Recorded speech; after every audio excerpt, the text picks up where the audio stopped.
Au nom du Père, qui papa, qui c'est le du Fils, dit papa, Djelungana Kengani, et de cet esprit dit sa divinité, Tata Simon Kimbangu Kengani. Vous savez, ce dernier, c'est la dernière femme qu'il a actuellement en campagne de Jérusalem, de cet esprit.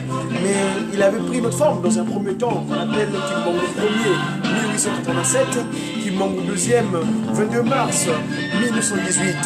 Mes chers amis, bonne fête à toute l'humanité entière. Merci mes amis pour vous nous suivez à travers ces structures de communication médias qui banquistes.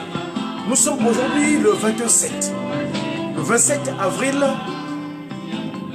le jour où les mamans, comme tu dirais, ont retrouvé leur place. La place qu'elles avaient perdue à l'Éden.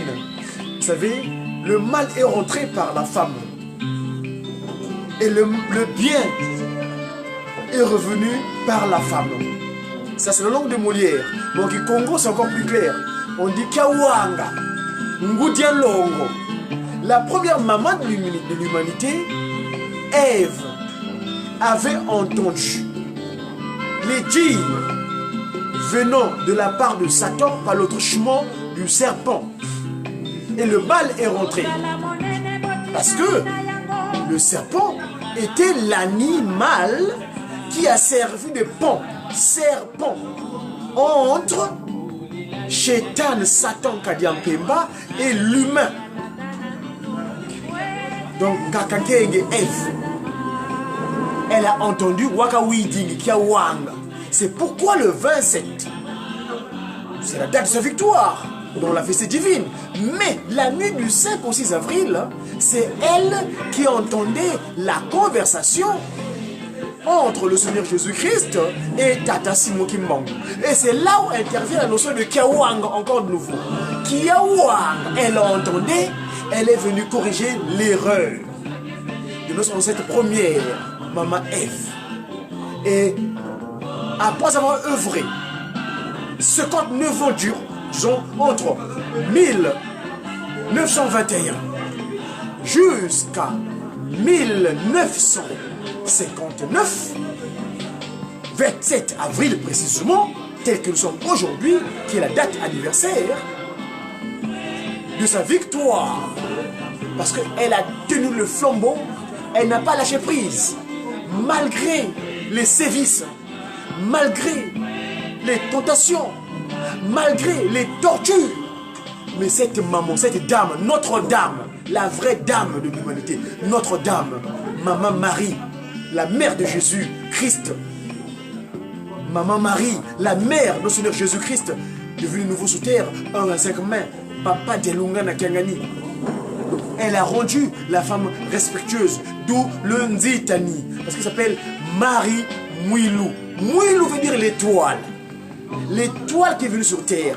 Ici, j'ai un support qui vient de la part de notre doyen, comme qui dirait, un ancien, au sein de Simon Kimbangu, c'est la généalogie de Simon Kimbangu et de son épouse, Kiawanga Mzitani Mwilu, de la part de Tata Nsambu Twasilwa. Origine et affiliation éloignée. C'est ce que je veux partager aujourd'hui, parce que c'est une date importante. Le Saint-Esprit, Papa Simon Kimbangu, était originaire du clan Kisenga. Mais de quel Kisenga s'agit-il? Car il y en a plusieurs. Il y en a plusieurs de Kisenga. Il appartenait au clan Senga, Ninyanga, Wanyanga Mana, Kiandu Yenkou.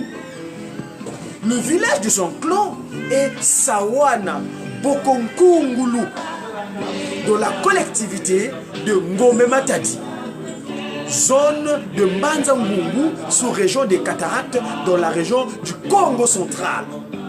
Il était le seigneur du domaine de Nkourou, résidence des rois et des sages. L'ancêtre qui sortit de Mbanza Congo s'appelait Monsieur Nansengele Kiambota. Il était le chef de Nkamani Meno. C'est lui qui expulsa les Portugais au début de leur occupation coloniale. Monsieur Nansengele Kiambota avait un neveu et une nièce. Le neveu qui était l'aîné s'appelait Senga. Et la nièce s'appelait Mfulu. Après avoir quitté Mbanza Congo, le royaume qui est aujourd'hui la Mbanza Congo, donc au Congo Angola, ils vinrent s'installer au village de Songololo, où la fille Mfulu se maria à monsieur Nkwima, originaire du clan Kinlasa. Ils eurent 3 filles, dont les noms sont l'aînée Louvuma Ngandu Amfulu, la seconde Louezi Mambu Mamfulu et la dernière Lemba Mpolo Amfulu. Louvuma Ngandu Amfulu fut épousée par monsieur Mfutila. Louezi Mamfulu fut épousée par monsieur Nkossi. Et Lemba Mpolo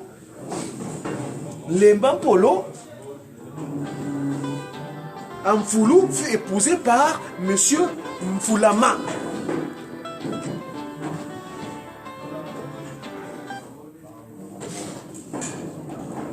C'est la descendance de Madame Louvuma Ngandu Amfulu qui bâtit le village de Zungi. Celle de Madame Louezi Mambu Mamfulu bâtit le village de Botongo.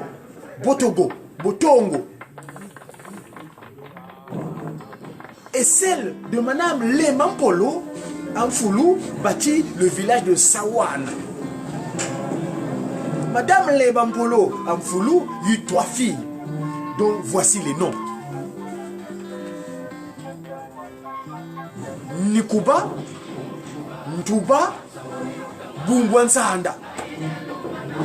Ce sont ces 3 filles et leurs enfants qui construisirent les villages de Sawana, Boko et Nkungulu. Déplacement du clan Kisenga de Sawana vers Nkamba.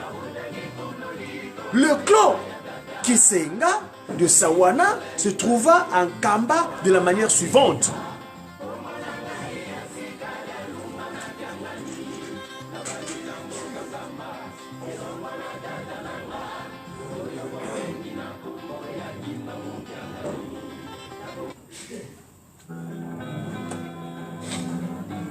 Le clan Kisenga de Sawana se trouvant en Kamba de la manière suivante, comme je disais tantôt. Madame Boubou Nesanda était la dernière née des filles. Elle eut 3 enfants. La dernière de sa famille fut aussi une fille. Elle s'appelait Mwilu Ankondi Mampiku. Dans la famille et la descendance de Madame Boubou Nensanda, il y eut des graves problèmes dus aux multiples maladies et décès. Ils jugèrent bon de se rendre auprès du divin Ngombo Amasangi afin de connaître les causes de ces calamités. Arrivé auprès de ce consultant, celui-ci leur désigna le coupable et leur demanda en retour beaucoup d'argent. Comme ils n'en avaient pas, ils lui laissèrent une de leurs sœurs en attendant qu'ils aillent réunir l'argent nécessaire à Sawana. Cette sœur qu'ils lui laissèrent s'appelait Madame Mwilu Ankondi Mampiku, grand-mère de Tata Simo Kimbangu. Lorsque le chef de famille revint plus tard à Masangi auprès du défunt Ngombo pour payer la dette et récupérer sa sœur, le divin lui répondit en parabole: je n'avais pas intérêt à garder des moutons chez moi. Puis il poursuivit: j'ai déjà vendu votre sœur en Kamba. C'est là qu'on l'a épousée. Elle est enceinte et c'est là qu'elle enfantera. C'est ainsi que le clan de Kisenga de Sawana se retrouva en Kamba. Le Seigneur avait donc tendu un piège en utilisant les traditions locales de ce moment-là. C'était sa volonté, car il voulait nous sauver et aussi sauver l'homme noir et opprimé du lieu où il se trouvait. Il voulait transformer le village Nkamba en cité de Dieu, Nkamba des peuples, Nkamba des races et Nkamba de toutes les langues. La cité de Dieu qui est la nouvelle Jérusalem, là où s'assembleront les races et toutes les langues de l'humanité entière.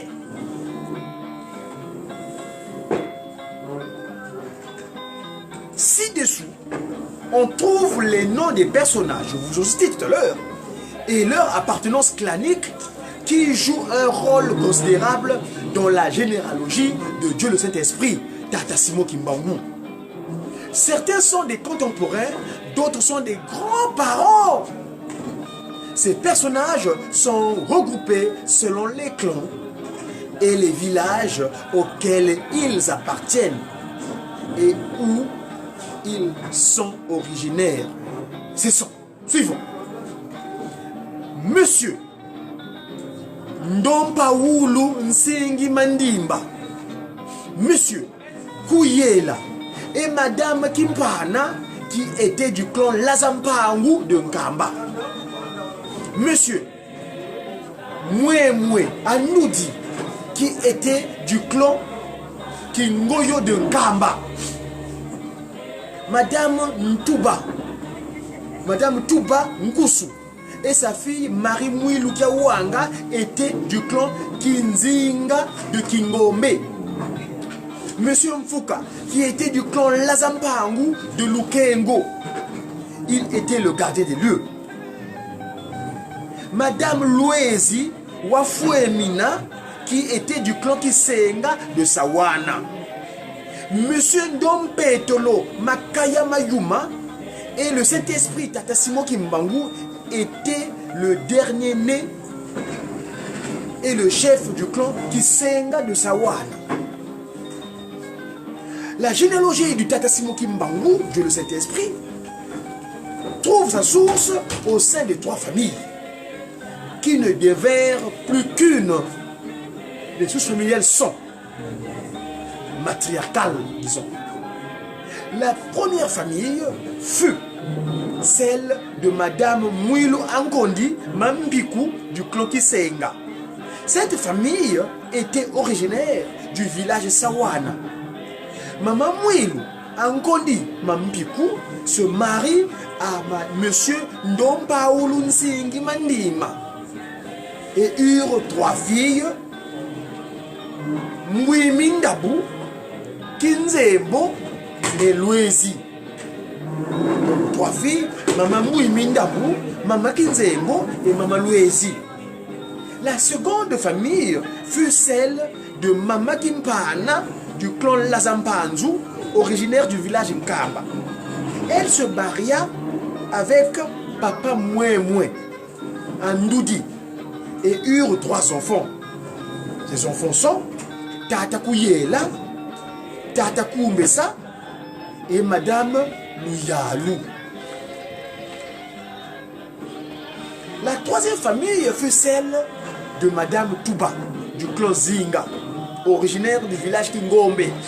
Elle se maria avec Papa Mfouka et eurent 2 filles, Mouilou Kiawanga Marie et Nkwakiadi. Louise fut promise en mariage à Monsieur Kouyela.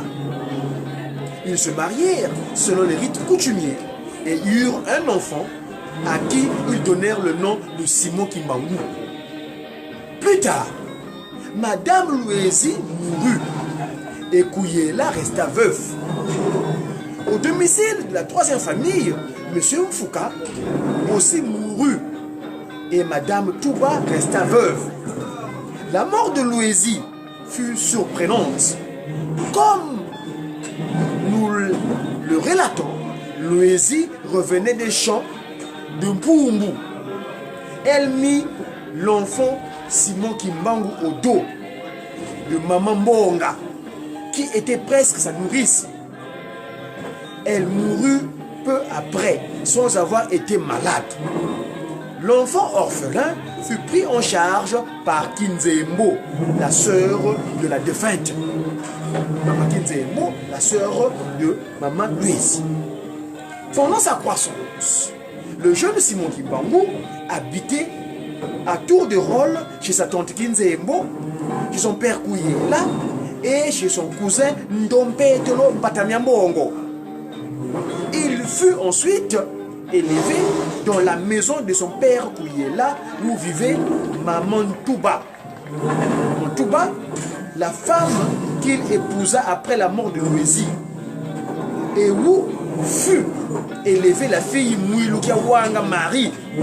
C'est ainsi que le Saint-Esprit, Tata Simon Kimbangu donc, et Mouilou Bari furent élevés ensemble jusqu'à la mort de Tata Kouyela.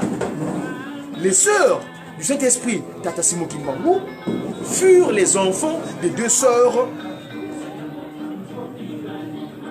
de sa mère, Louézi. Il s'agit de Bonga, la fille de Madame Mouimindabou, Bikuta, la fille de Maman Kinzembo. Précision en disant que Monsieur Kouyela avait pour père Monsieur Moué Andoudi et pour mère Madame Kimpana. Son petit frère était Monsieur Koumbessa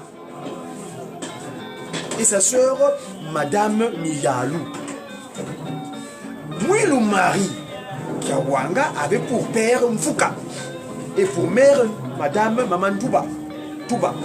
Ses sœurs étaient Nkwakiadi et Masala. Le mariage de Maman Mouilou Kiawanga. La jeune fille au nom de Mouilou Kiawanga, Marie, donc aimée, parce que Marie veut dire en hébreu aimer, fut épousée pour la première fois par M. Ndompetelo Mpatamiambongo, cousin de Tata Simon Kimbangu, cet esprit. Ils vécurent ensemble et eurent une fille au nom de Nkitu Dianelli. Plus tard, lorsqu'il sentit sa mort proche, il fit appeler Simon Kimbangu et lui dit: suivons ce que dit Tata Ndompetelo Mpatamiambongo. En ce moment-là, marié avec Kakamouil. Hé, Simon Kimbangu, je suis ton cousin. je sens que je vais bientôt mourir. Et c'est pour cela que je te recommande de ne jamais épouser aucune autre femme. Sinon que mon épouse, que je lègue, Marie Mouilou. C'est moi, ton cousin, qui l'ai décidé ainsi. Car je ne veux pas que Marie Mouilou et ma fille soient désorientées. C'est pour cela que je jure en ce jour et te recommande Marie Mouilou, que je te la confie pour qu'elle soit ton épouse. Fin de citation. Après la mort de M. Ndopetelo Patamia Mwongo, les anciens du village se réunirent pour étudier les dernières volontés du défunt et voir comment les appliquer. Toutes les modalités furent arrêtées et il y eut une dot pour le deuxième mariage de Marie Mouilou. Elle devint la femme de Tata Simon Kimbangu et sa fille Néline Kitoudia, fille de Simon Kimbangu. Le mariage religieux qui vint confirmer l'union nuptiale fut célébré au village Massangi par le diacre Kusandanga. Tata Diacre, Tata Cielo Kusandanga de la Baptist Missionary Society, donc BMS de Ngombelu Tété. Le 4 juillet 1915.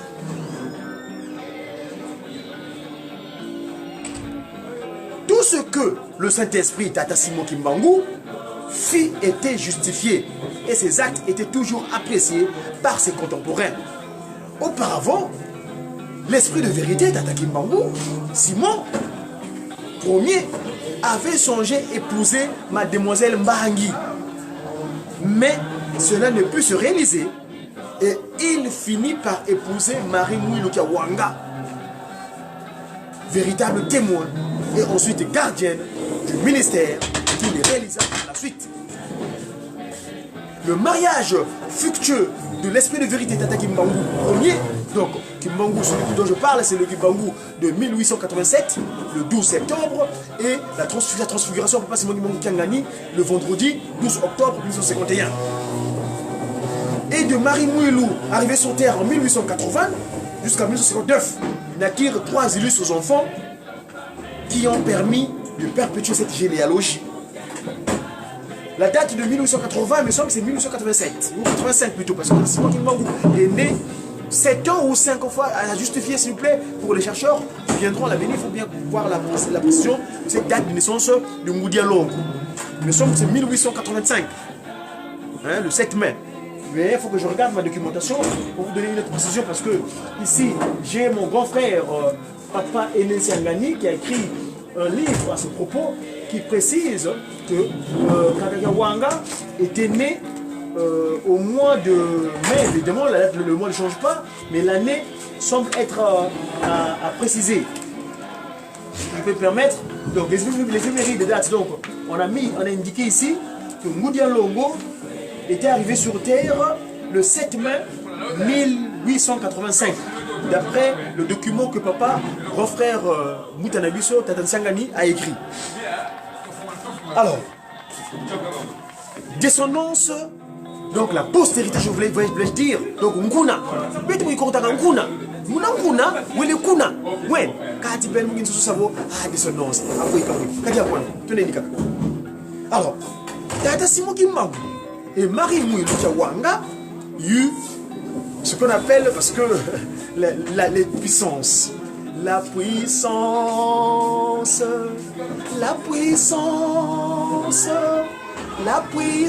de Dieu le Père, Dieu le Fils, Dieu le Saint-Esprit va se manifester sur toute la terre. Et bien la puissance, voilà comment la puissance s'est matérialisée sur terre à travers Tata Kisolokele, Tata Lungana, Tata Kontima Diangelo. Suivant. Le 12 février 1914, Dieu le Père vit le jour. Papa Kisolo Kelelo, Daniel, le Dieu juge. Daniel veut dire le Dieu juge. Et Charles veut dire fort. 2 ans plus tard, le 25 mai, le Christ décidait de reprendre surface sur terre. La concrétisation. Oh, Yandi Sikamoneka Munakanda Tata Kimbangu Bukaka Ngama Babindele Bayuvu Lavo Ngizulu Yanzole Amfumu Yisu Weisi Yakadila. Et oui, la question, voilà comment la réponse est venue. Oh, Yani Sikamoneka Munakanda. On le verra. Comment est-ce que le Christ va se manifester de nouveau sur terre? Comment on constatera le retour du Christ sur terre? Eh ben, vous le verrez dans la pigmentation naturelle bantou. La pigmentation naturelle des humains sur terre, avant l'erreur des autres qui viennent, qu'on appelle les Mfumbi, c'est-à-dire les albinos, les albas ou les blancs, comme qui dirait. Parce que blanc veut dire alba, albinos. Donc les Mfumbi, les Fubembi, n'est venu sur terre par erreur. Si notre ancêtre Adam n'aurait pas commis la maladresse d'écouter sa femme, ou la femme n'aurait pas exécuté l'ordre venu de Chétan par le serpent, eh ben l'humanité ne serait que des nombés. Nous, ben tout baba. Enfin, c'est pas grave, c'était la volonté, il t'attaque Mbangu Kangani, Papa Simon Mbangu évidemment, le patron de la 4e dernière génération. Et 2 ans plus tard, je disais tantôt, en 1914, 10 février, Dieu le Père fut le jour. Le 25 mai, le Christ revient sur terre, Papa Dialungana Kangani. Il donne le prénom de Salomon. Salomon veut dire le Pacifique. Et 2 ans plus tard, 2 ans plus supplémentaires, donc en 1918, le 22 mars, sur la place où on créa le premier humain sur terre, on dit la place du 3 février 1989, en Kamba, vu le jour la 2e forme physique du Tata Kimbangu. Tata Kuntima Diengeda. Il dira ce qui s'est révélé il y a 4 ans.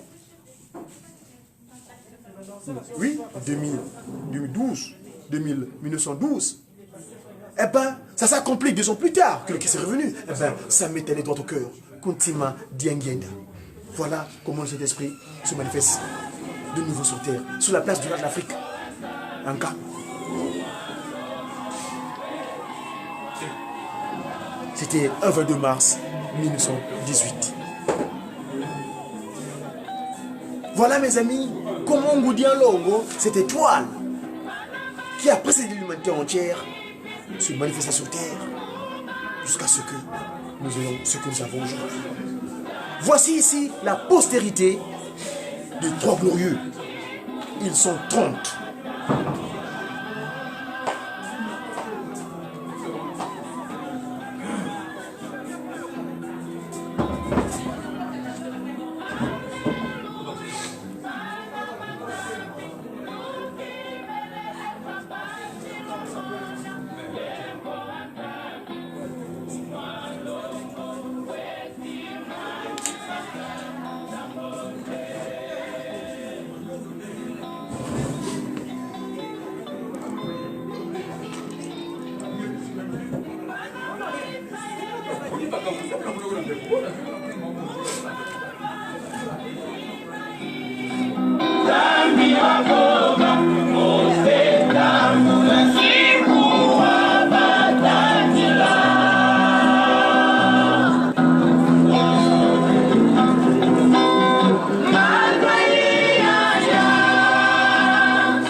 Mes chers amis, nous continuons à vous faire partager ces moments de l'histoire de Tata Kimbangu, parce que nous disons qu'aujourd'hui, c'est un jour spécial.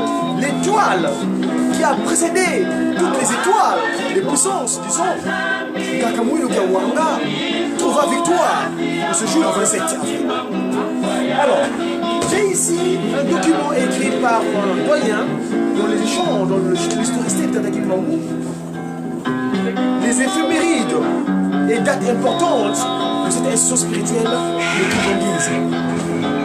Mes chers amis, nous avons ici un document dont je voulais vous faire partager.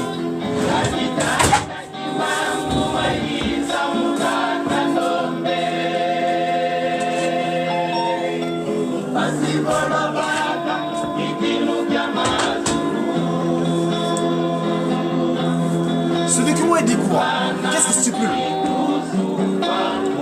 Les éphémérides du Kimbanguisme.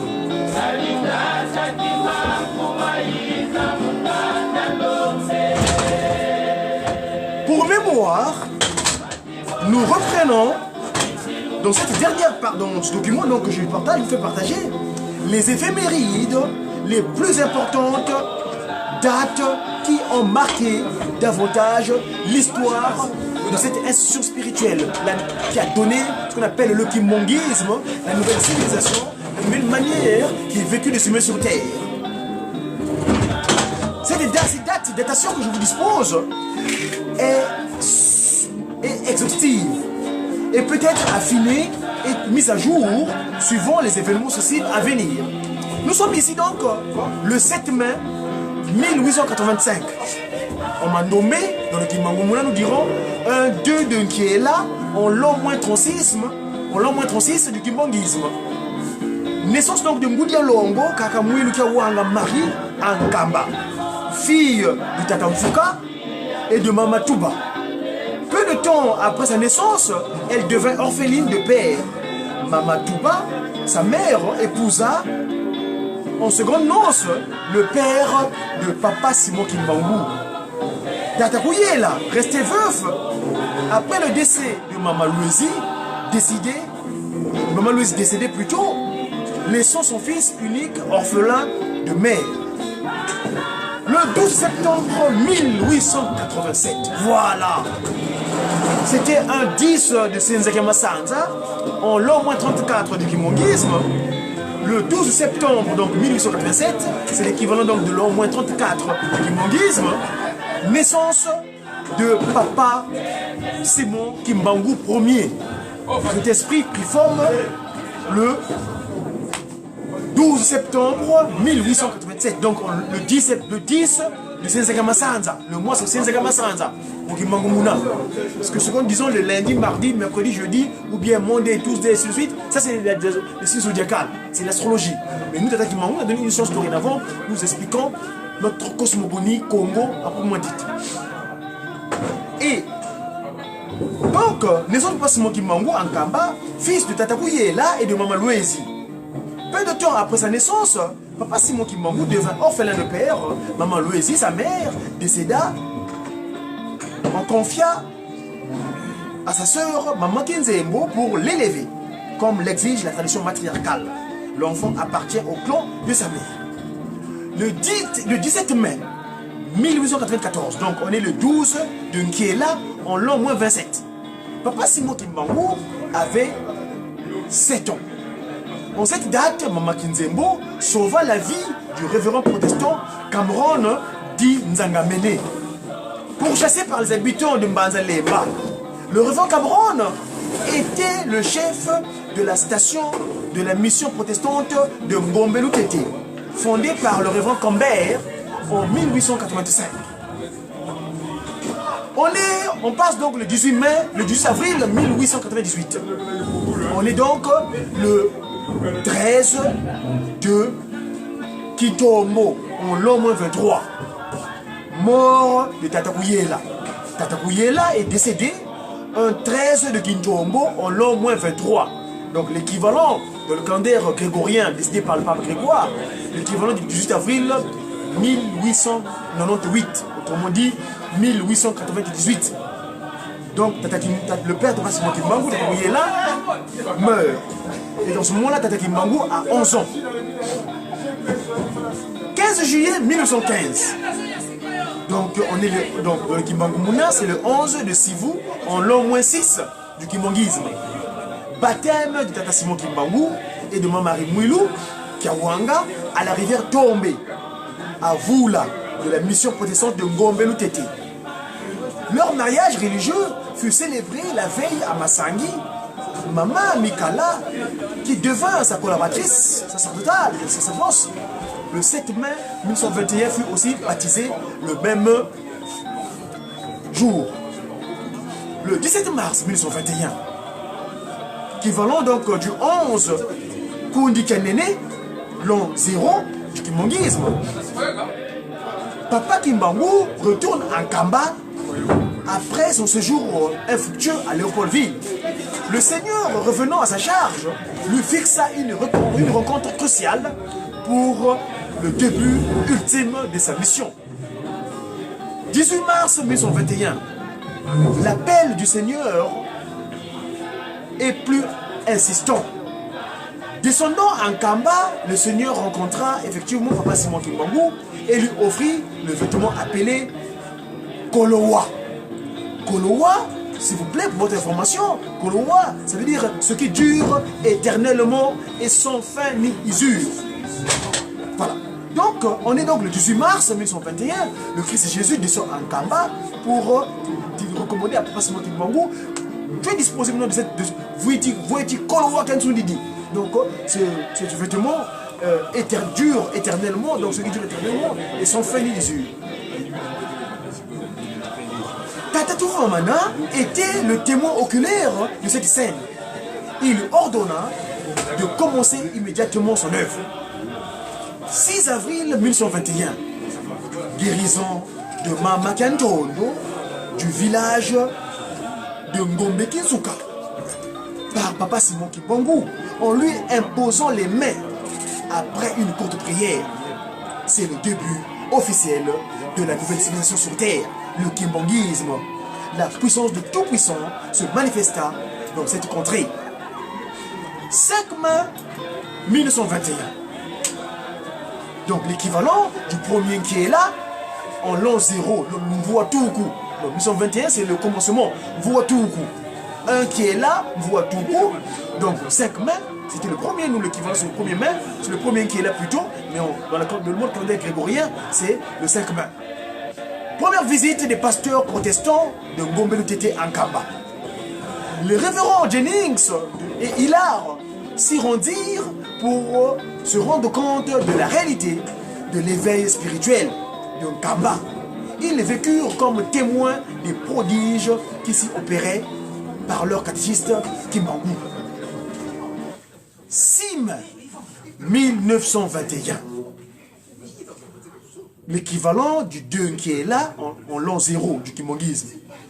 Constatant l'ampleur du travail à accomplir par l'immensité des foules qui affluaient à Kamba, Papa Simon Kimbangu sollicita auprès du Seigneur de lui accorder des aides comme collaborateur qui l'assisterait. 7 mai 1921. On est donc le 3 de Nkiela, le Mvuatuku. Maman Monga Teresh. Maman Mikala Mandombe le Kwekunu. Tata Ndangi Pierre. Papa André Mbaki. Papa Paul Manika. Papa Yohan Moukoko se présentèrent devant Papa Simon Kimbangu et furent retenus comme collaborateurs sacerdotaux. Plus tard, dans la journée, Tata Ndwa Lani Thomas de Mbanzangoyo se joignit à eux comme 7e aide officiant au versant de Mbioka dans le secteur de Ntimanti. 6 de Nkiela Mvuatuku, donc l'année de commencement du Kimbanguisme. Donc le 11 mai 1921, première visite de l'administrateur Morel en Kamba. Il fut comme Jennings et Hillard, les premiers témoins occidentaux, donc blancs, blanco, donc albinos, Mfumbi, de l'œuvre de Papa Simon Kimbangu. 18 mai 1921, donc le 13 de Kiela, Voitou, en l'an 0 du Kimanguisme. Après la visite de l'administrateur Morel et la demande de ce dernier, le reverend Jennings fit sa deuxième visite à Nkamba.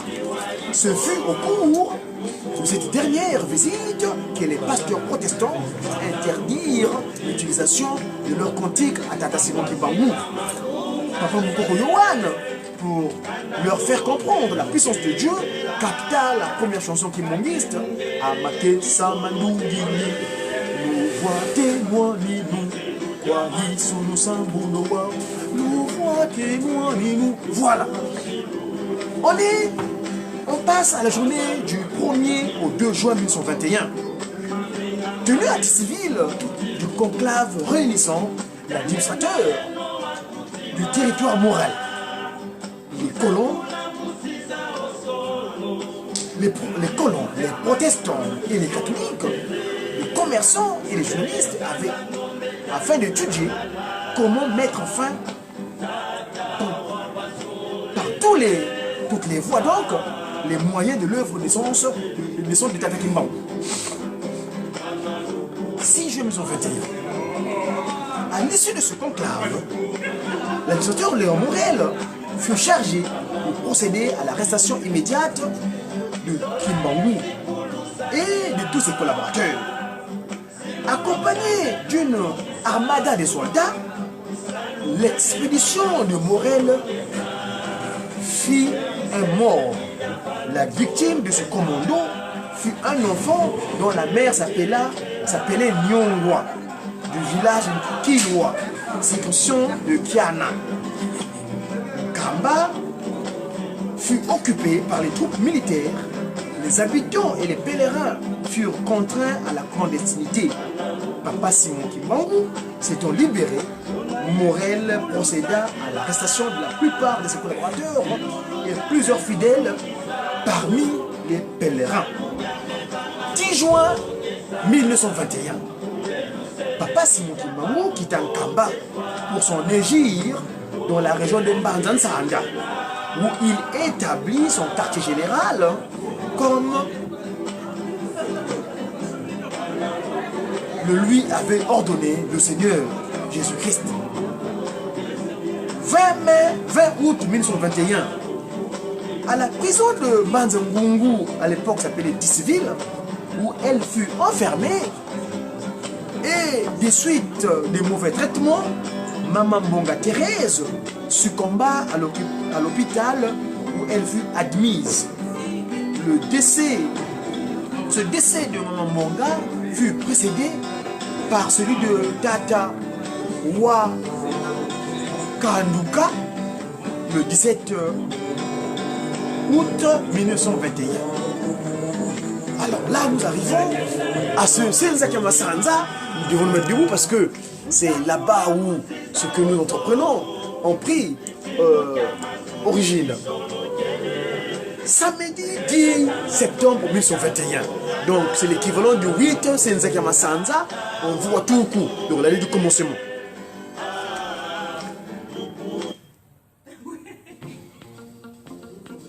Retour donc de Tata Simon Kimbangu.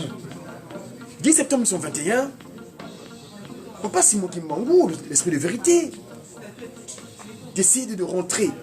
Mais avant tout cela, après ces 3 mois de clandestinité dans la région de Mbanza-Nsanda, dans son discours testamentaire de Mbanza-Nsanda, donc du 8 Senzaka Masanza, Mvuantuku, donc on dirait 10 septembre 1921, il annonça son arrestation imminente et sa relégation dans le haut pays, selon la volonté de notre Seigneur Jésus-Christ.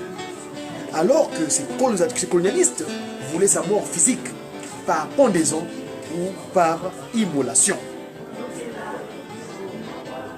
Dimanche 11 septembre 1921, Papa Simon Kimbangu assista au dernier culte avec les missionnaires protestants à la mission de Ngombe du Tété BMS. La discussion avec les officiels de la congrégation fut fort animée. il dénonça leur complicité avec l'autorité coloniale et les catholiques à persécuter les populations noires innocentes. Lundi 12 septembre 1921, après une nuit passée à Ngungu Kimbanda, il revint en Kamba où il se livra pour son arrestation. Dans le cours de l'après-midi, vers la fin de la journée, l'adjudant Snock procéda à son arrestation. Jeudi 15 septembre 1921, un détachement de la force publique conduit par l'adjudant Aneuse se rendit en Kamba et procéda aux arrestations de Maman Mouilou, Mama Kinzembo, Tata Mfinangani, Tata Nzungu, ainsi que les enfants de Papa Simon Kimbangu, Papa Charles Kisulokele Lukelo, 7 ans.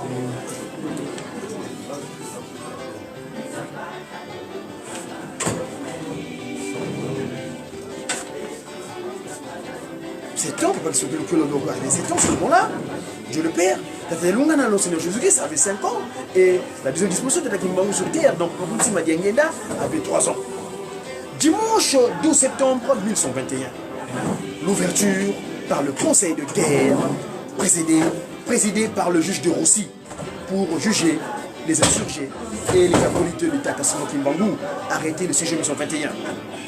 Lundi 19 septembre 1921, dans un élan de solidarité, le dernier des collaborateurs de Papa Simon Kimbangu, Tomandwa Lani, accompagné de quelques résistants, se constitua prisonnier. Les autorités coloniales l'arrêtèrent sur le champ. Jeudi 29 septembre 1921, début des audiences du jugement de Tata Simon Kimbangu par le conseil de guerre. Dimanche 2 octobre 1921, détenu en prison, Maman Mouilou souffre d'une forte fièvre. Excusez-moi. Donc, le dimanche 2 octobre 1921, détenu en prison, Maman Mouilou, souffrant d'une forte fièvre, reçut la visite des autorités coloniales. Celles-ci l'informèrent que son mari, Simon Kimbangu, serait exécuté le lendemain, le 3 octobre 1921, alors que le jugement n'était pas encore prononcé.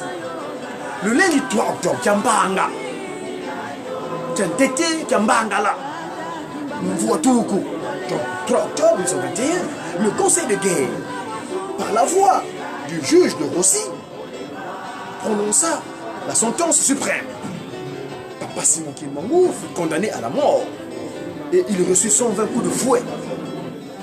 Mardi 6 décembre 1921, Papa Simon Kimbangu et ses collaborateurs, transférés à Léopoldville, à la prison de Ndolo, furent déportés dans le Haut-Congo dans différents camps de concentration. Entre autres, il faut citer Katanga, Lowa, Lomela, Lukolema, Lukolama plutôt, Lodja, Poncherville, Indenge, Sankuru, Basakusu, Bumba, Isoro, Popoka Baka, Luebo, Ekafela, Lisala, Ngenama, Bouta, etc., etc. Le 19 janvier 1922, arrivé de Papa Simon Kimbangu à Elisabethville, Lubumbashi, la réplication terroir, Lubumbashi, dans la province du Katanga, où il passa donc ses 30 ans de prison. 30 ans en prison. 4 octobre 1921, non, excusez-moi, 4 octobre 1951, Papa Simon Kimbangu décida personnellement et définitivement de sortir de la prison. Ma détention, dira-t-il, ma détention prend fin dès ce jour et personne, aucune autorité ne peut plus me retenir prisonnier, avait-il déclaré. 12 octobre 1951, 8 jours après sa sortie de cellule, Papa Simon Kimbangu se transforma en Papa Simon Kimbangu Kiangani en Kamba. Pendant à Lubumbashi, se passait à l'hôpital général d'Elisabethville. Donc Lubumbashi à 15h tapante, comme il l'avait prédit. Non, donc, ce moment-ci, nous avons qu'aujourd'hui, il est en Kamba, dans sa forme qu'il a choisie, afin de finir cette œuvre de la restauration de l'humanité dans son état premier. Donc, le 29 juillet 1952, apparition de Papa Simon Kimbangu auprès de ses disciples, relégué à l'Owa. Il était 7 heures du matin durant son séjour d'une semaine.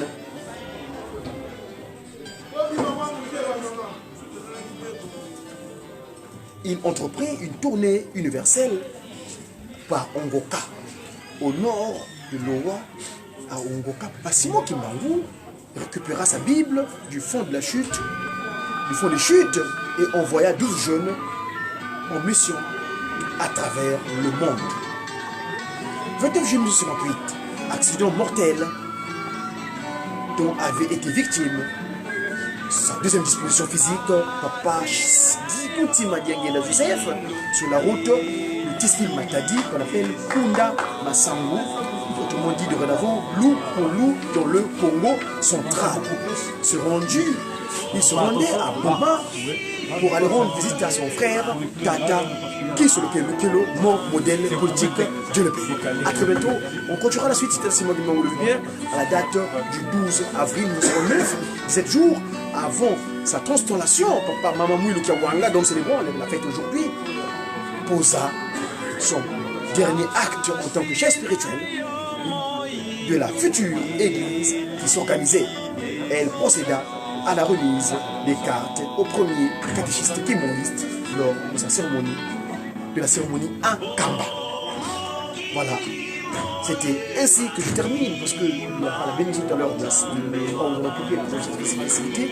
Le lundi 27 avril, pour ne pas finir, je dis, de 1959, la gardienne du temple, après 38 ans de relocation endogène et d'une vue spirituelle bien remplie, Maman Mouilou s'en était allée rejoindre son mari dans le royaume céleste.